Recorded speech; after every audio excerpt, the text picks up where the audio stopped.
Hoje tem informação sobre Júnior Santos, Alisson, Kaká, Pedro Milans e Caio César. Além disso, a RCE foi homologada. E tem mais: caso André Sanches, caso Augusto Melo e reunião importante em Brasília acontecendo no momento da gravação deste vídeo. Tudo isso depois da vinheta. Bora!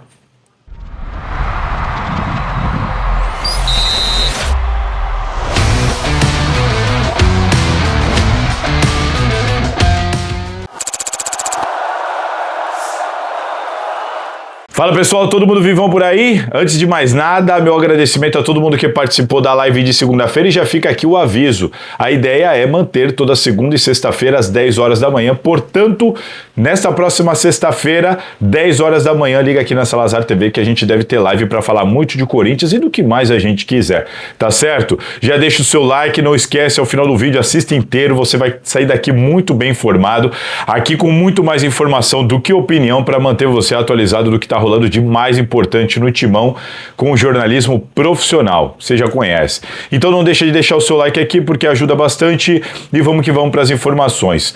Júnior Santos, informação se eu não estiver enganado do Nicola, que o que eu soube até agora.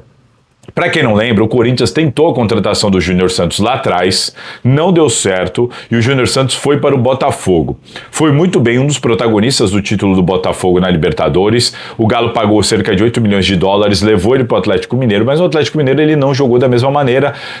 2 gols, uma assistência nesse período por lá, teve uma lesão grave, passou por uma cirurgia, não joga desde setembro, está com 31 anos de idade e tem contrato com o Galo até 2028. O que o Corinthians quer? Trazer o Júnior Santos por empréstimo sem custo. Olha só, Atlético, me deixa o Júnior Santos, deixa o Júnior Santos vir para cá, eu assumo o salário dele. O jogador quer vir, o Corinthians quer ele aqui, e como lá ele tá com essa situação, uma fase não tão boa, passou pela cirurgia, não joga a bola faz tempo, é um jogador caro, o Atlético, vamos entender como é que o Atlético vai receber essa procura do Corinthians. Se o Atlético achar que ele não vai ter muito espaço no elenco, não vai ser um jogador muito útil, pode desafogar a folha, então, se for esse o caso, o Atlético pode acabar topando o negócio. Então, essa é a situação do Júnior Santos. Diz aí o que vocês acham. É uma boa ou não é uma boa? Eu tenho muitas dúvidas, afinal, uma lesão muito séria. Um jogador que não joga desde setembro, tem 31 anos de idade, já jogou muita bola? Já jogou muita bola, mas será? É uma boa? Diz aqui nos comentários. Aliás, falando ainda sobre esse setor, vou falar do Caio César. O Caio César chegou ontem da Arábia para vir fechar com o Corinthians e assinar contrato. Outra informação para vocês, o Pedro Milans, informação que eu dei ontem, ao vivo no Gazeta Esportiva, o Corinthians está aguardando apenas o CPF do jogador ser emitido. O jogador veio para cá, ele precisa se regularizar com algumas questões de documentação aqui no Brasil, já que ele é uruguaio, tem 23 anos de idade, lateral direito, e o Corinthians aguarda apenas ele terminar de colher as documentações necessárias para anunciá-lo, tá certo? Kaká, o Kaká, não tem essa de que o Atlético desistiu da venda do Kaká, isso não aconteceu. Informação que eu trouxe aqui para vocês, acho que na segunda-feira, durante a live, e reforço agora. Corinthians e Atlético Mineiro estão negociando. Por isso que eu estou falando que isso não aconteceu, porque as conversas continuam acontecendo.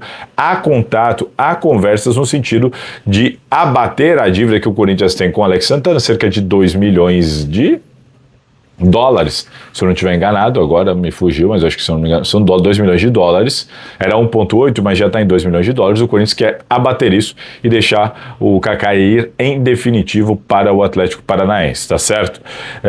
Situação do Alisson agora. Vocês sabem, a gente trouxe essa informação também no Gazeta Esportiva ontem. O São Paulo fez uma proposta para o Corinthians, 1,5 milhão de reais mais 250 mil euros de bonificação, caso ele faça pelo menos 45 minutos em 25 partidas durante a temporada. Tá? É o que o São Paulo quer para liberar o Alisson por 1 ano por empréstimo ao Corinthians. O Corinthians está avaliando essa proposta, mas o Corinthians não recebeu muito bem essa proposta. O Corinthians entende que não tem receita para isso agora. Não é que não tem receita, é que a receita tem que ser destinada para outro fim neste momento. O Corinthians não está disposto a pagar o que o São Paulo pediu. Então o Corinthians fará uma contraproposta ao São Paulo e a gente vai ter que tentar entender se o São Paulo vai topar, ceder, reduzir essas pedidas, cortar alguma coisa dessas pedidas. Se o São Paulo bater o pé, pode ser que o caso vá por água abaixo. A gente vai ter que aguardar. Agora é uma negociação dos clubes ali de proposta e contraproposta, mas essa foi a proposta do São Paulo. O Corinthians não recebeu bem essa proposta. O Corinthians busca um parcelamento, por exemplo, em que ele comece a pagar a partir de 2027. Se isso rolar, se o São Paulo topar essa condição, o Alisson vem para o Corinthians na hora.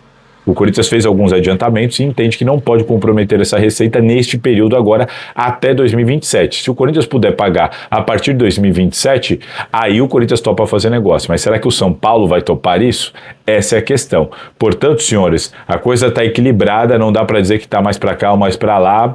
Tudo pode acontecer. Pode vir um não definitivo de que ele vai ficar no São Paulo, como pode vir um fim de negociação com desfecho para ele jogar no Corinthians. A situação hoje é de indefinição total neste sentido, tá certo?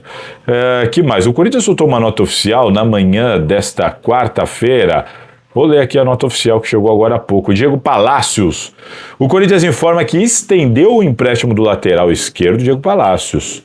Ele deixará o Karpat da Ucrânia para atuar na Universidade Católica do Equador até o fim de 2026.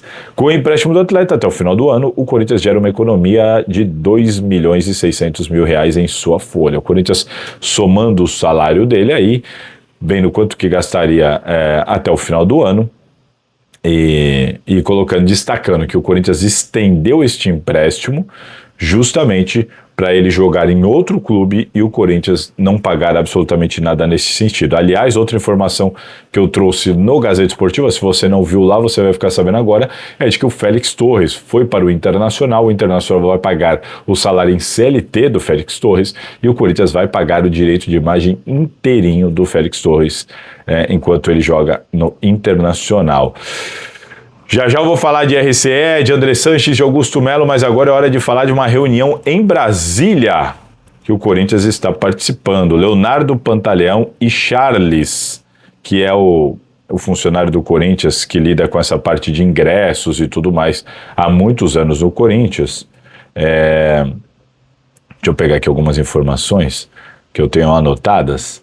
Eles estão em Brasília, inclusive com reunião no momento da gravação deste vídeo.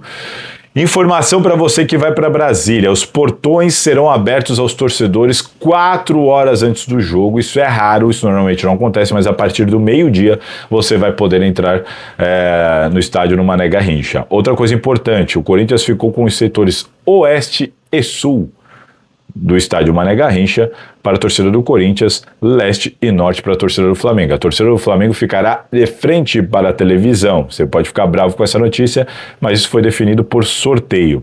Se a bola estava gelada na hora do sorteio, eu não sei, infelizmente.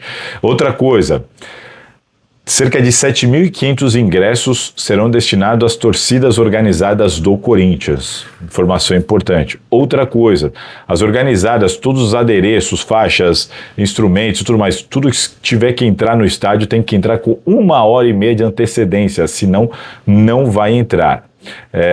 Os ingressos aí vocês já sabem, a gente tem que aguardar, vai começar a venda de ingressos, tem aquela questão de se cadastrar no facial e tudo mais. O Corinthians vai descobrir nesta quarta-feira a carga total destinada aos torcedores do Timão e aos torcedores do Flamengo. E estava tendo também uma reunião importante do Leonardo Pantaleão e do Charles com o pessoal da Tiqueteira, né? A empresa dos tickets, das entradas dos torcedores no estádio. Por quê? Porque eles queriam que todos comprassem individualmente e dessa maneira todo mundo ia pagar ali cerca de R$16 de taxa para esta empresa. O Corinthians estava tentando explicar para essa empresa a inviabilidade, porque há aquele repasse às torcidas organizadas. Quando o Corinthians compra ingresso, passa para a organizada vai para o jogo e paga para o Corinthians, porque a organizada depois comercializa isso dentro da própria torcida, enfim, aquele modus operandi padrão, vocês sabem como acontece. e cerca de 7.500 ingressos serão destinados a isso. E Leonardo Pantaleão está em Brasília justamente para convencer o pessoal da tiqueteira a liberar esses 7.500 ingressos de maneira diferenciada para que o Corinthians possa levar as suas torcidas organizadas que estão se organizando para ir para o jogo e apoiar o Corinthians, e todo mundo sabe a importância dos torcedores organizados estarem lá. O Corinthians entendeu essa importância e está lá com o seu representante Leonardo Pantaleão discutindo e debatendo com a empresa para conseguir, e aparentemente vai conseguir, este benefício, esse caráter de exceção. Que mais? Vamos lá. Caso José Martínez, ele se manifestou, olha só, enfim, se manifestou, mas eu já adianto que pelas minhas informações o Martínez mentiu na sua manifestação, né? Vamos lembrar que outros jogadores venezuelanos estão jogando aqui no Brasil, né? Soteldo, Ferrarese e outros jogadores estão jogando aqui no Brasil. Todo mundo conseguiu voltar para o Brasil, só o Soteldo que não. Curiosidade, né? Só ele teve esse problema com o passaporte. E não dava para ter renovado esse passaporte antes de tantas vezes que ele foi para lá, inclusive recentemente quando se atrasou também nesse retorno. Então, essa desculpa dele de que é um problema do órgão federal que não libera o passaporte era algo que ele deveria ter visto antes com antecedência, e ele teve tempo para isso, ele teve possibilidade para isso, inclusive ele tem pessoas que podem fazer isso para ele, auxiliá-lo nessa questão. Outra questão, quando ele diz que está sempre em contato com o clube, isso não é verdade, porque eu tenho informação de mensagens que foram trocadas não, né? Foram enviadas a ele, tanto por pessoas da diretoria quanto do técnico Dorival Júnior, e foram ignoradas por ele ou respondidas de maneira sucinta horas ou dias depois do envio da mensagem pelas pessoas do Timão. Então o Corinthians, mesmo que aguardava ele na segunda-feira, porque ele disse que viria segunda-feira, agora diz que até sexta ele deve chegar, mas sem nenhuma precisão, e quando você pede detalhes, o pessoal respondia pra gente que não tem muito detalhe, porque até a comunicação com ele está difícil. E o WhatsApp, eu acho que o WhatsApp dele deve funcionar normalmente por lá, né? Não deve ter nenhum problema com o órgão federal nenhum, né? Portanto, senhores, o que eu penso sobre isso? Eu penso que o Martínez não deveria ser só apenas multado. Ele deveria ser afastado, ele deveria treinar separado, e o Corinthians, de preferência, deveria negociá-lo. Afinal, quem é José Martínez, né?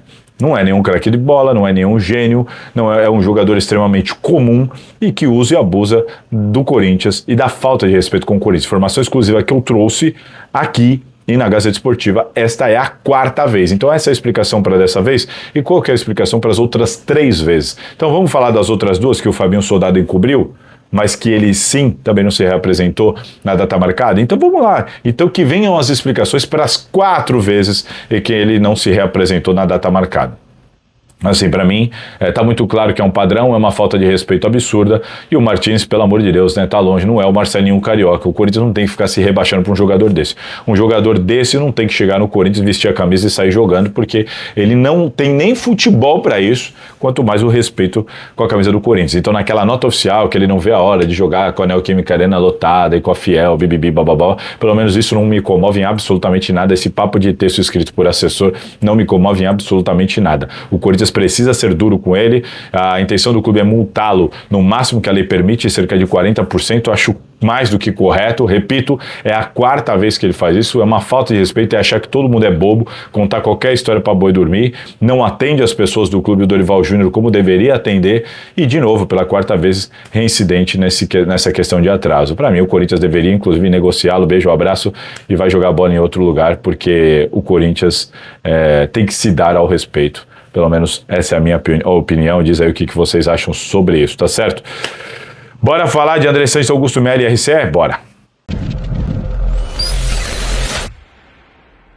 Corinthians conseguiu a homologação na Justiça de São Paulo do regime centralizado de execuções. Isso faz com que o Corinthians consiga evitar bloqueios, penhoras e tudo mais, e que seus credores, boa parte deles, comecem a receber. Estamos falando de empresários e e clubes até, é que clubes depende, clube tem muita coisa que é lá naquele da CBF, né? Mas estamos falando de cerca de 450 milhões de reais, cerca de 367, mas você tem os juros, fornecedores, jogadores, empresários vão receber esse dinheiro, Neoquímica Arena e dívidas tributárias não entram no RCE, o Corinthians se compromete a usar 4% da sua receita bruta para pagamento dessas dívidas parceladas em 10 anos. Com juros, claro. 4% no primeiro ano, 5% no segundo ano e a partir do terceiro ano, 6% até o 10º ano. Tá? Esse é o compromisso do Corinthians. Se o Corinthians não cumprir com isso, cai tudo, a dívida volta inteira, é um absurdo, o Corinthians não pode sair agora, tem que ser prioridade máxima, mas desse jeito os seus credores vão demorar, mas vão receber, o Corinthians vai pagar como aparentemente diz que pode pagar e com isso evitar bloqueios e enfim, aquilo tudo que vocês já sabem. Importante decisão para o Corinthians, em favor do Corinthians, uma vitória dessa diretoria do Corinthians, que tem a participação de conselheiros, o escritório de advocacia do Mendel, o Pedro Soares, que é o diretor jurídico do Corinthians, também liderando essa equipe à frente, representando o Corinthians, representando a diretoria do Osmar Stabile. Uma importante vitória do Corinthians, que vem já há algum tempo buscando essa solução, pensou até em outros meios, não encontrou, não conseguiu parcelar individualmente com seus credores, como era a ideia inicial, para que você pagasse menos juros. Os próprios credores não toparam isso. Enfim, o Corinthians, dessa maneira, consegue essa importante vitória e dá esse importante passo com o RCE. Agora eu vou falar de Augusto Melo e André Sanches. Primeiro, Augusto Melo, naquele caso da tentativa de golpe no dia 31 de maio. O Augusto Melo tentou por 2 vezes suspender e não dar o seu depoimento, não fazer os seus esclarecimentos à comissão de ética. Isso não foi aceito pelo Leonardo Pantaleão, presidente da comissão de ética. O Augusto Melo queria apontar o relator, o Rodrigo Bittar, como um cara suspeito, porque eles têm as intrigas deles, inclusive com o Ricardo Jorge, advogado Augusto Melo, mas isso não tem nenhum envolvimento com o caso. Enfim, o Leonardo Pantaleão não aceitou as indagações e o Augusto Melo teve de comparecer. Foi por vídeo, Ricardo Jorge atendendo o Augusto Melo como cliente, Augusto Melo como ex-presidente do Corinthians, e foi questionado ali para dar esclarecimentos sobre a situação da tentativa de golpe naquele 31 de maio, quando ele tentou voltar ao poder com a ajuda de companheiros ali, de apoiadores, aliados e membros da comissão de ética da época. O que ele disse, gente? Resumindo, que não sabia de nada, que foi lá porque chamaram ele, que ele não sabia de nada, que ele acreditou nas pessoas, que falaram para ele que aquilo era legítimo, que eram representantes da comissão de ética, e ele foi questionado, mas você não leu o documento, você não sabia do que se tratava, você não percebeu que nem todos haviam assinado, você não percebeu que aquele documento não era um documento oficial, como é que você sobe lá e tenta voltar à cadeira do presidente sem alguma autorização para isso, inclusive do próprio presidente em exercício. Enfim, Augusto Melo foi dizendo o tempo inteiro, resumidamente, de que não sabia de nada, de que fez isso porque falaram para ele, de que ele acreditou, de que ele não tinha conhecimento, de que ele só acreditou no que estavam falando para ele e que ele foi lá e achou que estava fazendo a coisa certa. Basicamente, foi assim que o Augusto Melo tentou se defender, e este é um caso em que todos os conselheiros envolvidos já têm agendamento para prestarem esclarecimentos até o final de janeiro. A última oitiva é dia 27 de janeiro. O Corinthians, então, em fevereiro, deve finalizar e emitir os pareceres. A comissão de ética deve emitir os pareceres para o Conselho Deliberativo para sugerir qual deve ser a punição de cada um. Isso se a comissão entender que eles devem ser punidos, mas, repito, todos aí correm risco de expulsão do Corinthians, pelo menos no parecer que será enviado ao Conselho Deliberativo. Há esse risco da solicitação de expulsão para depois ser confirmado ou não pelo plenário do Conselho Deliberativo, tá certo? Outra coisa importante, André Sanches. Lembra no último vídeo, na minha live, eu falei: vejo muita cobrança nas redes sociais desses perfis aí que não gostam do Romeu Thomaz Júnior, aquele papo de sempre, esses perfis que são enviesados, que têm interesse político, claro, que ficam batendo sempre nos mesmos porque têm interesses políticos dos outros lados, e vocês precisam entender isso, não sejam ingênuos. Muita pressão sempre para cima de Romeu Tuma Júnior e Leonardo Pantaleão. E repito, eu falei na segunda-feira na live, o Leonardo Pantaleão não tem nada a ver com essa história. Por que não tem nada a ver com a história? Porque o caso estava na Comissão de Justiça. O Leonardo Pantaleão, presidente da Comissão de Ética, o que ele pode fazer se ele não tem nem o caso na mão dele?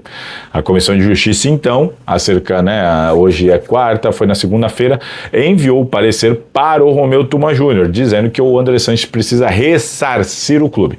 Este é o parecer. Tá certo? Por causa dos gastos lá mal explicados com o cartão corporativo. O Romeu Tuma Júnior precisa pegar este parecer e enviar para a Comissão de Ética. Até ontem à noite não tinha chegado ainda para a Comissão de Ética. Aí tem que ser pressão, agora sim, para cima do Romeu Tuma Júnior, porque... Por que tá com isso? Por que isso tá na mão dele lá, na mesa dele, até agora ele não enviou para a Comissão de Ética? Essa pergunta cabe, mas cabe nas últimas 48 horas, aí 48 horas, 52 horas, aí cabe, é agora.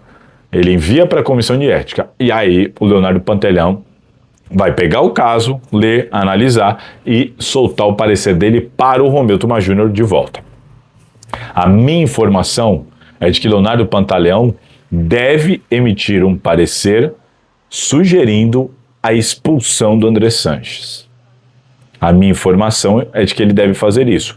Leonardo Pantaleão, presidente da Comissão de Ética, mas acompanhou os esclarecimentos de André Sanches na Comissão de Justiça, também participou dos relatórios que a Comissão de Justiça teve acesso, das faturas que a Comissão de Justiça teve acesso dos cartões corporativos, houve a análise feita junto à Comissão de Justiça ao lado do Leonardo Pantaleão como integrante ali o tempo todo, daquelas 50 despesas listadas, do que significava cada uma daquelas despesas, do que eram aquelas despesas, da convocação do André Sanches, de perguntas feitas. O André Sanches, inclusive, autorizou o Leonardo Pantaleão a usar aquela gravação como já esclarecimentos para uma eventual necessidade da Comissão de Ética. Portanto, ele participou ativamente daquilo, está completamente ciente, só que na Comissão de Justiça ele não emite parecer nenhum. Agora sim ele vai pegar tudo aquilo, vai pegar inclusive o parecer da Comissão de Justiça, avaliar, analisar e mandar para o Conselho Deliberativo. E a minha informação, em cima do que eu estou apurando desde o início deste caso e tenho informado aqui, é de que sim, o Leonardo Pantaleão deve enviar, assim que ele receber o caso e fizer a avaliação, isso a partir do momento que chegar para ele certamente não vai demorar, porque todos os casos da Comissão de Ética têm andado de uma maneira muito rápida, ele tem emitido muito rapidamente esses documentos. Ele deve solicitar, deve sugerir a expulsão do André Sanches. O Leonardo Pantaleão, vamos lembrar que ele enviou para o Romeu Tuma Júnior, inclusive, a solicitação de que o Conselho votasse o afastamento do André Sanches, não só do André Sanches, eu acho, mas do André Sanches eu tenho certeza, que ele já havia solicitado, antes do Cássio Conserino, no Ministério Público, antes disso, o Leonardo Pantaleão já havia sugerido, olha, o André Sanches tem que ser afastado imediatamente por nós, conselheiros. Não pelo Ministério Público, nem por ele de maneira voluntária. Então, você percebe de que maneira o Pantaleão já estava interpretando aquela situação, aquele caso, e como ele estava dando a gravidade para aquilo. Agora, quando tudo chegar na mão dele, é muito pouco provável que não saia um parecer de sugestão de expulsão do Andrés. E aí, meu amigo, não adianta pressionar nem o Leonardo Pantaleão, nem o Romeu Tuma Júnior. É até uma besteira, uma ignorância das pessoas pressionarem tanto o Pantaleão quanto o Romeu Tuma Júnior nisso. Por quê? Porque se esse parecer do Pantaleão sair com sugestão de expulsão para o Conselho, o Romeu vai ter que botar em plenário para ser votado. Aí você pode pressionar o Romeu. Olha, agora está na mão dele. Ele tem que botar para votar. Verdade? Mas ele botando para votar isso, o resultado final, meu amigo, vai ser decidido pelos lá 300 conselheiros aptos a votar. Aí não vai adiantar nem chorar de um lado nem do outro, porque aí não é nem o Pantaleão que decide, nem o Romeu que decide. Serão os conselheiros que votarão e maioria simples vai definir pela expulsão ou não. A questão que eu já trouxe aqui lá atrás é: qual será a outra opção? Expulsão ou não expulsão? Expulsão ou suspensão? Expulsão ou... Vamos ver o que virá, o que o Romeu vai colocar como opção para essa votação. Mas, repito, Quando tudo chegar com o Leonardo Pantaleão de maneira muito rápida, ele deve enviar de volta ao Conselho e muito provavelmente, pelas informações que eu estou apurando desde o início do caso, deve vir com sugestão de expulsão do ex-presidente do Corinthians. Os outros casos, tem que expulsar todo mundo. Não adianta, que não vai ser assim. Estou falando que não vai ser assim, por quê? Porque os casos serão analisados de maneira individual, com atos individuais. Não adianta achar que as coisas serão feitas na Comissão de Ética ou no Conselho Deliberativo ou na Comissão de Justiça de maneira unilateral, unificada e padronizada. Vai ser igual para todo mundo na questão das punições. Não vai. A punição vai sair de acordo com os atos de cada um e de acordo com o que for apresentado, mostrado, justificado. Ponto. Pode ser que saia sugestão para os 3 serem expulsos, Augusto, Andrés e Duílio? Pode ser que saia para 2, não saia para 1, pode ser que saia para 1 e para 2 não. Não adianta, eu vi a nota da Gaviões, queremos a expulsão de todo mundo. Queremos, eu também quero muita coisa. Eu estou falando isso porque, apesar da pressão, eu tenho certeza, pelas informações que eu tenho, que os atos serão analisados de maneira criteriosa e individual. Vamos ver e vamos ter que aguardar e acompanhar aqui para saber como é que vai ser. Agora sim, pressão para cima do Romeu para ele enviar para a ética, para depois pressão para a ética para enviar para o conselho, e aí pressão no Romeu para ele botar para votar, e aí os conselheiros decidirão o que vão fazer com isso. Tá certo? Falei bastante, hein? Bom, senhores, é isso. Amanhã tem Santos e Corinthians na Vila Belmiro. Estarei presente, acompanhando, cobrindo essa partida para a Gazeta Esportiva. Consequentemente, vai ter pós-jogo do Salazar depois. E na sexta-feira, 10 horas da manhã, live aqui na Salazar TV para a gente falar muito do Timão. Valeu, se cuidem, aquele abraço.